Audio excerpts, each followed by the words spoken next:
What is going on, everybody? How you all doing out there? I hope this video is finding you well. Welcome or welcome back to Get Right On In. My name is Andrew, for those of you who do not know, and also welcome to my new home again in San Diego, at least until July 1st, and then your guess is as good as mine.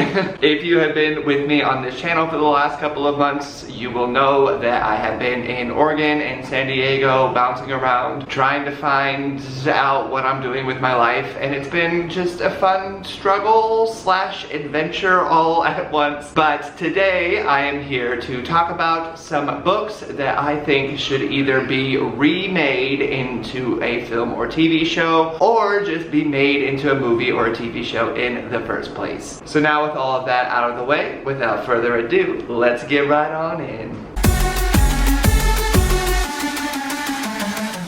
Okay, so first up is one that I think should be remade, and that is the Animorphs series by K.A. Applegate. A couple of times recently I have been talking about how I wish there was a little bit of resurgence from the Animorphs realm in the 90s. There was a TV show on Nickelodeon that went on for 2 seasons, and it was good, but I just wish that it was all brought back to light. And even after I had posted a video recently about how I just needed book 119, 38, and then the last 4 or something, I went into a used bookstore and number 19 was sitting there on a shelf. So I had to get it because now my collection is that much closer to being complete. But I would love to see what they would do with this show, especially these days, since, you know, we have a lot more technology, and with the morphing and everything and some of the alien species that we had to deal with in this series, I just think it would be cool if we could remake this and bring it all back to life,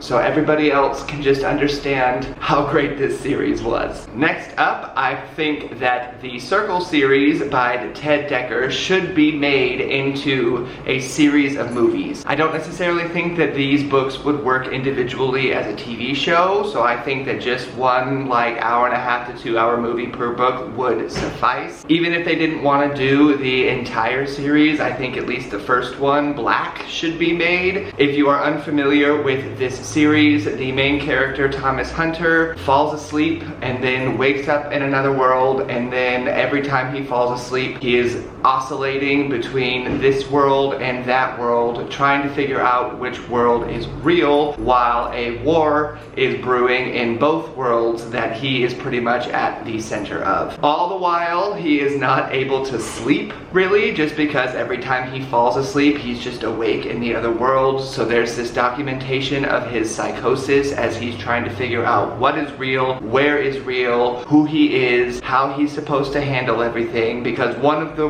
worlds is Earth as we know it, the stereotypical Earth. The other one is this kind of fantastical area where he is some ultimate kind of person. So I think that these would just be interesting to see on some sort of screen, whether it be big or small. And like I said, at least the first book I think would be very entertaining because it's a very thrilling book. The first one was definitely the best in the entire series, but I enjoyed this series a lot, and I think it would be cool if it was made into a film. Next up is going to be another remake, and that is going to be the Dark Tower series by Stephen King, because, excuse me, what was that? Seriously, that was one of the worst movies I feel like I've ever seen in my entire life. I don't even know what they were trying to do. I don't even think I finished the movie. It's only 90 minutes long, and I made it like 55 minutes in, and I was like, no, just no, so much no. Where were Eddie and Susanna? Where was Oi? Where was, like, just no, just try again. That's all I'm trying to say here with this. Try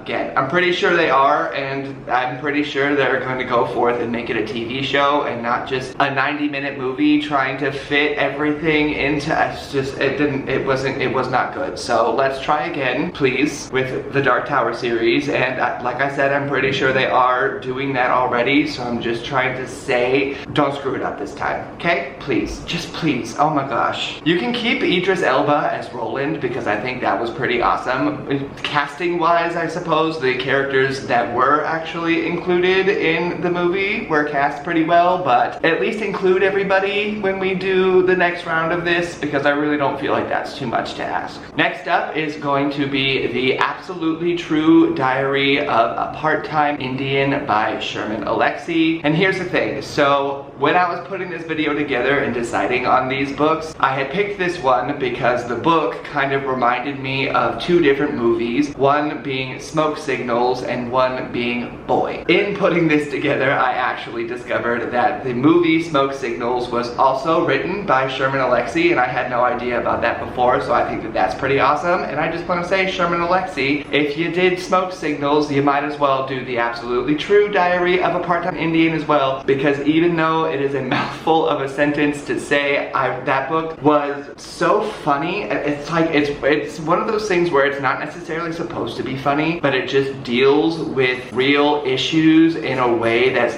supposed to make them more like lighthearted, in that sense of getting you to pay attention to them. So it's not like beating you over the head with like, this is a problem, this is something that needs to be fixed, this is a change in society that needs to happen, but just an examination of, I mean, the American Indian book was just about the main character growing up on an Indian reservation and how that felt and what that was like and what type of experience that helped shape him into being with the person that he became in life. And I don't know, it was such a touching and heartwarming story. I actually read it for college. It was a college assignment, and I've talked a little bit before about how I might have maybe pretended to read some assigned books in the past, but this was a book that not only did I read when it was assigned to me, but I loved as well. So I think it would be really fun to see it on the big screen. And as with that movie Boy, I just as a side note want to shout that movie out as well because it is so good. It is a New Zealand film by Taika Waititi, who you might know from Thor Ragnarok. He is a New Zealand director who started out with Boy and What We Do in the Shadows and this movie called The Hunt for the Wilder People, which is one of my favorite movies of all time. I love that movie so much, and that is actually also the movie that landed him the role of director in Thor Ragnarok.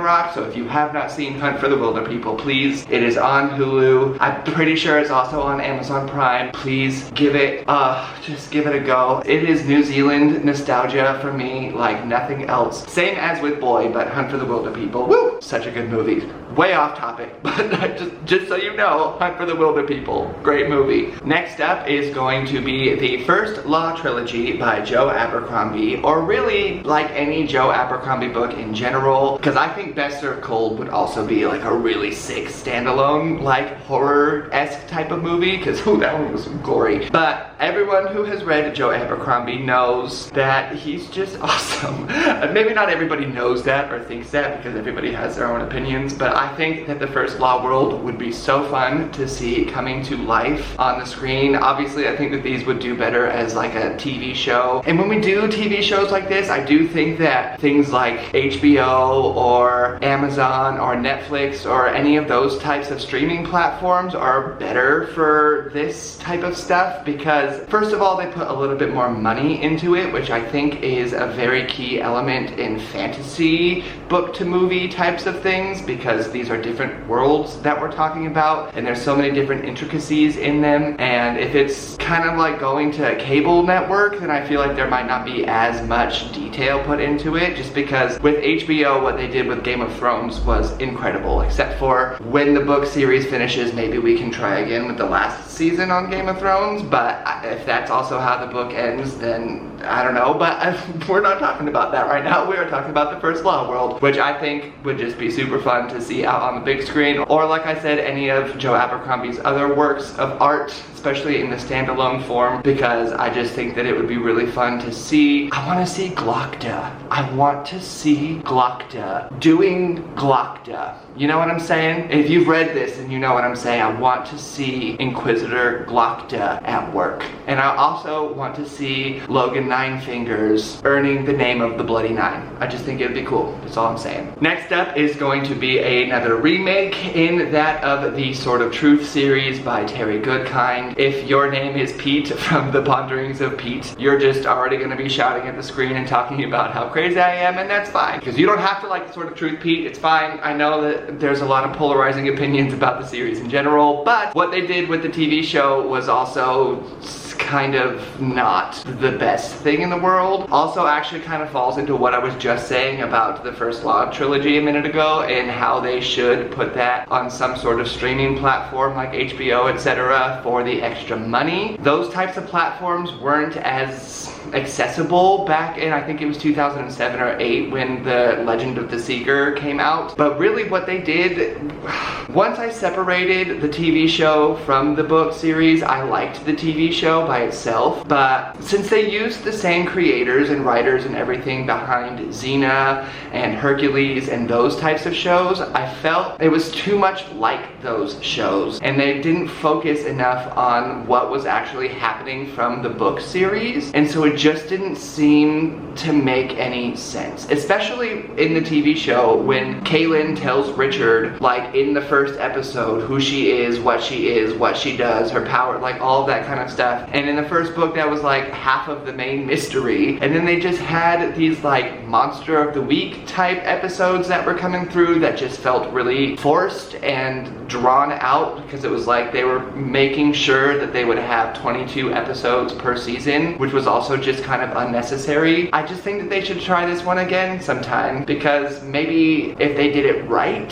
that it would be better. And right is obviously also a subjective idea when it comes to these types of books to movies, all that kind of thing, but I just don't understand sometimes why the films have to defer so far away from the text that they're based on. So The Sword of Truth is one of those that for me falls into that category, and one that I just think they should just give another go sometime. Next up is going to be the Red Rising series by Pierce Brown. Even though as of right now I only read the first one, and even though right now I'm also unsure as to whether or not I would carry on with the series, I do think that it would be really fun to watch it on film, and I think that watching it might also encourage me to keep reading it in a weird way, even though I know the books are always better. Well, not always, but for the most part they are. I just do think that Red Rising would translate really well onto the screen, especially with some of those Hunger Games comparisons that a lot of people have. Not everyone saw them, not everyone agrees with that, but I do think that it was like a good thing that it had those types of elements, just because it felt familiar in a good way, in my opinion. So I don't know, I think it would be interesting to see how they would adapt the Red Rising series into film, especially because it feels like a mix between Ender's Game and Hunger Games, and I think that it would just be really cool to see how that would all come together and come to life on the big screen or on a TV show. But I think Red Rising would be better as just a movie because it's not like super long. But yeah, I do think it would be interesting to see what that would look like if it was translated over. Next up is going to be the Poppy War series by R.F. Kuang. Even though, as with Red Rising, I have also only just read the first book. However, thank you so much to Sharon Dwyer for buying me the Dragon Republic and the Burning God and having them just randomly showing up on my doorstep the other day, because now I get to read the rest of it. And I don't have to worry about if the library has it or if my Scribd accounts are gonna be too much and I have to wait for the next month because they're popular reads or whatever. So I get to move on into the Dragon Republic for June, which is, this is on my June TBR. It's like super bright. I'm sorry with the ring light in the window here and everything, but it's a very wide cover. I'm very excited to be able to continue reading on with this series. Now I can finally finish and see what everyone was talking about with what was going on in the Burning God, because I have obviously no idea. But even though I have not finished out the series, what I did read from the first one I think would make a really fun movie, and so I'm hoping that I still feel the same way at the end of this series. I'm hearing that I might have to like have some tears. I'm like looking over here at them like I'm scared of you because I don't know what you're about to do to me, but I am very excited to read those, and I do think that ultimately they would work really well as a book to film translation, especially with some of the Mulan kind of aspects to it. I just think it'd be really fun to watch Rin get crazy, except for I also, from where I'm currently sitting, understand that I don't even know how crazy she's gonna get. So I guess I'll find out soon. Next up is going to be The Invisible Life of Addie LaRue by V.E. Schwab. Even though I know that this is in production, I'm pretty sure it just got green-lighted in maybe like October of last year. And I'm also pretty sure that V.E. Schwab herself is taking care of the screenplay. So I hope that it turns out okay. Especially because I did have some issues with this book, and for some reason I feel like this would end up being a book that I think does better as a movie than it did in the book. So I am definitely interested to see what happens with this, because for me, I think it would be a very similar situation to Horns by Joe Hill, which is Stephen King's son if you were unaware. But Horns is a book for me that the movie was just so much better. I loved the movie way better than I loved the book, and I feel like The Invisible Life of Addie LaRue would also be like that. So I'm interested to see what Ms. Schwab does with it, and I am hopeful that this one does not have the plug pulled on it, because I know that that happened to the Red Rising series and that is still kind of like up in the air. So I just think that The Invisible Life of Addie LaRue would work really well on the screen, and I'm interested and excited to see what happens with it. So please just don't screw it up. And last up is going to be the Mistborn series by Brandon Sanderson, or again, like with Mr. Abercrombie, really just anything from Mr. Sanderson. I would love if it could just be out on the film somehow, somewhere, someday. The Stormlight Archives, Warbreaker, Mistborn, like anything. Just anything I think would work really well on the screen, even though I know it would be probably kind of hard to adapt because his are a little more complex. But with the ease of his writing style and how swift his stories move and the Sanderlanches that come in at the end and everything, I just think that this one would do really well. Even though there are only 3 books, I think that it would probably do better as like a little series, like a 3-season series with like 10 or 11 episodes each, as opposed to just 3-hour-ish movies. But I do think that something from Brandon Sanderson is and should be adapted sometime, someday, some way. But I'm just going to start off with this, even though, as with the Red Rising series and the Poppy War series, this is the only one that I have read. I am rereading it next month for my June TBR so that I can finally move forward in with the rest of the series, because I have it all over there waiting for me. So we'll see how I feel, but at least the Mistborn book, the first book in the series, I think would do really well. And Vin and Rin here, I'm telling you, these are 2 of my favorite book characters, especially Vin. It's been 7 years since I've read this book, and I remember Vin so well, and I cannot wait to get back with her. Like, I might even just start, like, there she is. Vin reached a hand to her left ear. Vin, I have to put you down. I'm literally just gonna start reading it on screen right now. But there we have it, folks. Just 10 books / series that I think should either be adapted or re-adapted onto the big or little screen. What are some books that you think should be adapted or re-adapted? Are any of these books that you agree with? Let me know down in those comments, because I love hearing all of your thoughts, and I love having these types of discussions with people, especially when it comes to things that might need to be remade, because there are some very passionate opinions between books to movies over a lot of different things, and a lot of them that I haven't even read for myself. So share with me down in the comments the ones that you would love to see either brought to life in the first place, or having another attempt at making it something good. If you enjoyed this video, I would love it if you would consider giving it a little thumbs up, as well as potentially consider pressing on that little subscribe button to join me on Tuesdays and Thursdays, and sometimes on Sundays, for bookish and writerly and entertainment-y-esque content just like this. In the meantime, I hope you all have a day just as beautiful as you, and I will see you all in the next one. Bye!